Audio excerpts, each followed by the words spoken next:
Vamos a ver si sale una charla acerca de la puja entre Roma y Constantinopla, en el sentido religioso, ¿no? Y también acerca del caso específico de Bulgaria. Digamos para empezar que el cristianismo ha estado históricamente dividido entre Roma y Constantinopla, ya que las dos comunidades religiosas disputaron siempre acerca de muchos asuntos. Por ejemplo, la superioridad de la lengua, la antigüedad de la sede, la ciencia, las costumbres. Y el rito.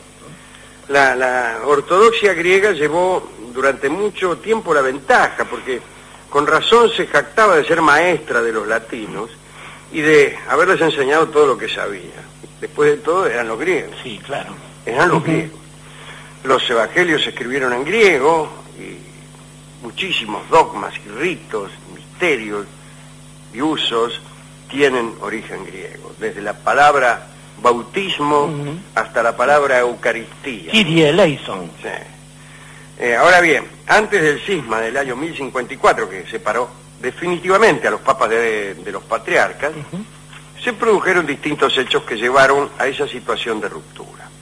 Discutían por cualquier cosa en los concilios. Discutían, por ejemplo, por la permisibilidad de comer huevos y quesos durante la Cuaresma. ¿Se puede o no se puede comer queso y huevo durante la Cuaresma? Los de Constantinopla se indignaban porque el Papa se afeitaba la barba. Pero también había algunas cuestiones de fondo, atinentes a la naturaleza de Cristo, acerca de el veto ortodoxo respecto a que una sola persona fuera la cabeza mortal de la Iglesia, ¿no? Digamos que no soportaban la idea de que un papa defectible y eventualmente pecador guiara a la cristiandad. Bueno, una de estas disputas tuvo que ver con el destino de Bulgaria. Parece que el rey de Bulgaria no sabía si elegir. Los tipos de Bulgaria eran bárbaros. Un día, derrotados en batalla, presionados económicamente, no se sabe por qué, resolvieron hacerse cristianos. Pero no sabían si elegir la autoridad de Roma o la autoridad de Constantinopla, que eran las dos formas distintas de practicar el cristianismo allá por el año 850. El rey de Bulgaria estaba entonces indeciso, ¿no? Boris I, así se llamaba el tipo. Tipo de antepasados bárbaros, digamos. Al principio parecía que se inclinaba hacia la práctica latina, pero hubo una poderosa demostración militar de los bizantinos y entonces cambió de idea. Y en el año 865 se hizo cristiano ortodoxo. Muy bien, dijo, está bien, soy cristiano ortodoxo, chao. Pero la liturgia ortodoxa le parecía a él demasiado rigurosa. Y entonces, como entre los nobles también estaba esa inquietud, hubo hasta como una pequeña revuelta de la aristocracia búlgara en contra de las prácticas litúrgicas de la ortodoxia. Y entonces, nuevo giro, Boris I decidió aceptar la liturgia romana. Dijo, bueno, me hago ahora cristiano romano. Pero antes le mandó al Papa de Roma, Nicolás I, una extensa carta con 106 preguntas. Ajá, eso es una carta, ¿no? Allí, curiosamente, Boris no se refirió a cuestiones teológicas, sino más bien a cuestiones de conducta. Quería saber si en Roma se podía ser un poco más feliz que con la ortodoxia bizantina. Y le preguntaba cosas acerca del rigor de los ritos. Bueno, el Papa Nicolás I se sintió primero muy complacido y despachó a Bulgaria 2 obispos, respondió a todas las preguntas, porque tenía la intención de ganarse el favor de aquellos territorios. Las preguntas eran de este orden. ¿Cuántas veces se debía ayunar? Si era permisible el sexo los domingos. Ajá, y bueno. ¿Qué animales debía comer un cristiano latino? Si las mujeres debían cubrirse la cabeza cuando andaban por la calle. ¿Qué debía hacer uno cuando una campaña militar coincidía con la Cuaresma? ¿Qué hacemos? ¿Cómo podían cumplir los soldados con sus deberes religiosos sin importunar sus adiestramientos o sus actividades militares? Si la caridad cristiana no era incompatible con el castigo impuesto a los asesinos. Ajá. O sea, no era ningún tonto, No. este amigo Boris, etcétera. Bien. El Papa de Roma, en general, adoptaba el criterio de atemperar la justicia con la compasión.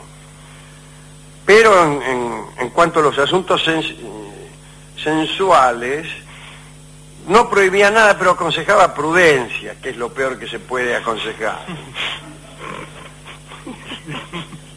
Es raro. Boris también, el rey de Bulgaria, quiso saber qué pensaba Nicolás I de las costumbres búlgaras que los de Constantinopla habían prohibido. Y preguntó si se podía usar como estandarte la cola de un caballo. Si estaba bien, si se podía pedir augurios a los augurios. Pronósticos, claro. Si se podía realizar encantamientos, embrujar a las personas. Si se podía tomar juramento sobre una espada. Y ahí el Papa fue más riguroso, le dijo, mire, todo eso que usted dijo no es correcto.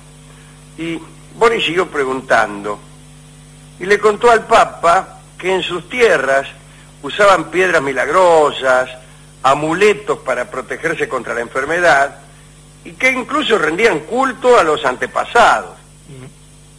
Nicolás I le dijo que todo eso estaba mal, que ningún asunto mágico era permitido en la Iglesia latina, y que los búlgaros ya no debían rendir culto a sus antepasados, cuanto y más si habían fallecido como paganos. Claro, recuérdense que los sí. antepasados de los búlgaros eran paganos.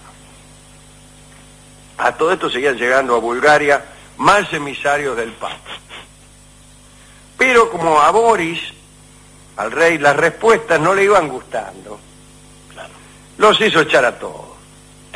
Y también echó a los ortodoxos que andaban por ahí. Y aquella lucha por el alma de Bulgaria envenenó todavía más las relaciones entre las dos partes, es decir, entre los patriarcas de Constantinopla y el Papa de Roma. Los expulsados de Bulgaria se juntaron en un concilio y empezó toda una disputa de carácter jurisdiccional basada en las fronteras provinciales, que en otro tiempo habían sido parte del sistema romano de gobierno. Bueno, un lío. Finalmente, Boris I fue lentamente abriendo su reino a los ortodoxos. El papado acusó a los griegos de utilizar el soborno para conquistar a los búlgaros. Tal vez existió algo de eso, pero algunos eruditos dicen que lo que decidió a los búlgaros fue una cuestión lingüística.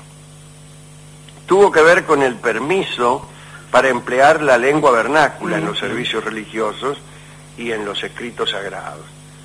Los griegos ortodoxos se mostraron en eso mucho más flexibles que los latinos. Dicen que los gobiernos francos de esos tiempos, en su búsqueda de unidad, fueron enérgicos latinistas. Bueno, claro. ¿Qué quería? ¿Qué se proponía la Iglesia de Roma con un idioma único? El ecumenismo. Lo primero que divide es la lengua. Sí, claro. Bien. Ahí Babel. Decían que el hebreo y el griego apenas podían ser permisibles en el servicio divino. Casi todos los papas después de Juan VIII habían prohibido el uso de lenguas locales. Y así la Iglesia occidental se encerró en el mundo del latín, del cual emergió solo en el siglo XX. Y de este modo perdió a casi toda la región eslava, seducida por oraciones y por textos que podían comprender. Saben ustedes que el gobierno bizantino, igual que Constantinopla, tenía una tradición de diplomacia multilingüe y que empleaba incluso gran número de lingüistas en su servicio diplomático. En la década del 860, Miguel III eligió para una misión cualquiera, ante los eslavos, a dos hermanos, Metodio y Constantino. Constantino después se llamó, al hacerse monje, Cirilo. ¿Qué tal? Este señor llamado Cirilo, que había sido designado para hacer una negociación con los eslavos, unos eslavos que vivían bien adentro, territorio de continente adentro, inventó en menos de un año una forma de eslavo escrito, de modo que cuando fue a su misión en el año 863, junto con el hermano Metodio, llevó unas selecciones de los evangelios previamente traducidas. Nacieron allí dos formas de escritura, una se llama glagolítica y la otra se llama cirílica, en honor a Cirilo. Y la cirílica es nada menos que la que usan los rusos hoy. El alfabeto ruso, aquellos eslavos resultaron ser los rusos. Devinieron rusos. Claro. Y aquel lenguaje escrito devino en el ruso, o se empezó a utilizar como forma escrita del ruso.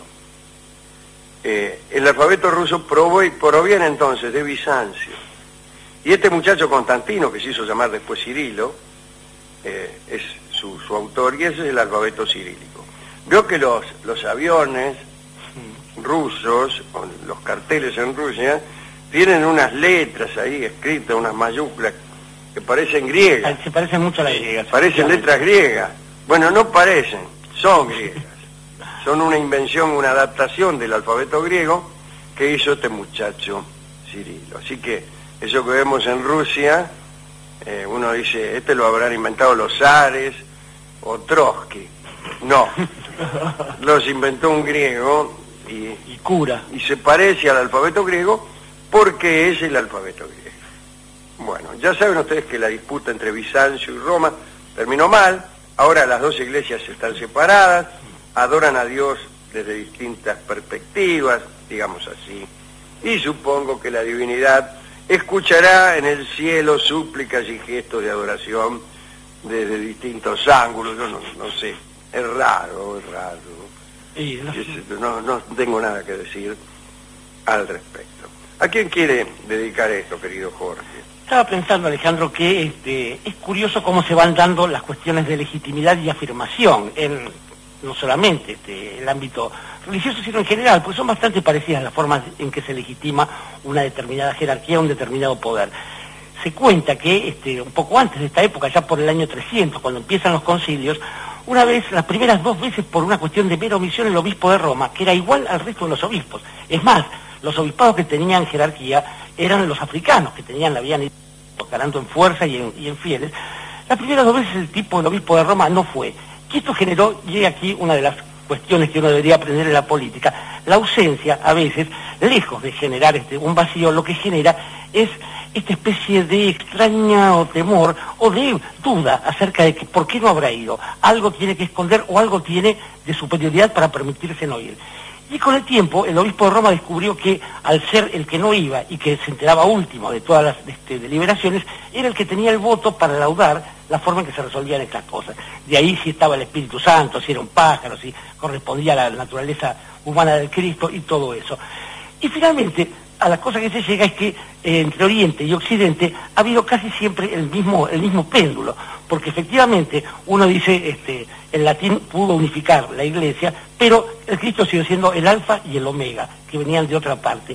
La cuestión es que uno finalmente descubre que para esas jerarquías hay quien elige, por ejemplo, este asunto de lo político. En Roma, por ejemplo, se permitía la libertad religiosa, cualquiera bajo el Imperio Romano podía ejercer su religión, pero se imponía el latín. Una vez que la religión fue única, esto actuó en contra de que vinieran los demás, y de hecho la Iglesia misma perdió fieles con la Reforma, cuando a Lutero se le ocurre hablar en lenguas para estas cosas. Digamos que al cabo de los años uno descubre también que esto que le preocupaba a los ortodoxos, como un hombre tan endeble y frágil, hecho de una materia tan mortal como la carne, se solucionó rápidamente.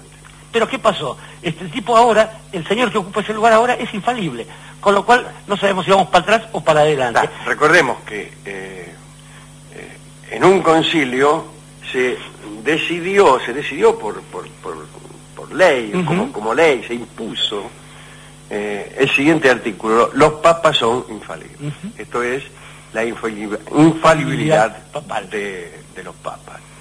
De manera que, como dice Jorge, ahora no es que un señor